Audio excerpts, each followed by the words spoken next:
একই দিনে তিন কিশোরী নিখোঁজ। একই দিনে তিন কিশোরী নিখোঁজ।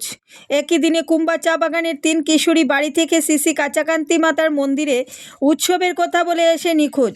নিখোঁজ তিন কিশোরী হলেন উধারবন সমষ্টির কুম্বা চা বাগানের সনপট্টি লাইনের বাসিন্দা প্রয়াত অজয় গুঞ্জুর মেয়ে রেখা গুঞ্জু, বয়স 14, এবং নগদীপ গুঞ্জুর মেয়ে রেশমি গুঞ্জু, বয়স 16।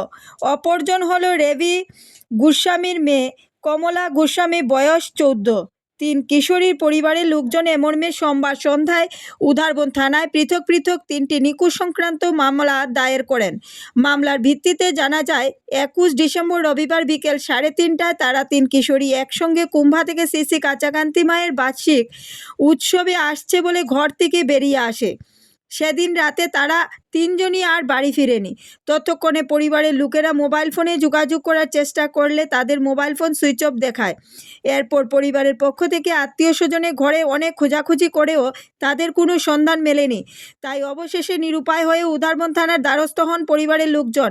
পরিবারের লোকজন সংবাদ মাধ্যমে জানান, যদি কারুর নজরে পড়ে তাহলে 7028287320 8811073340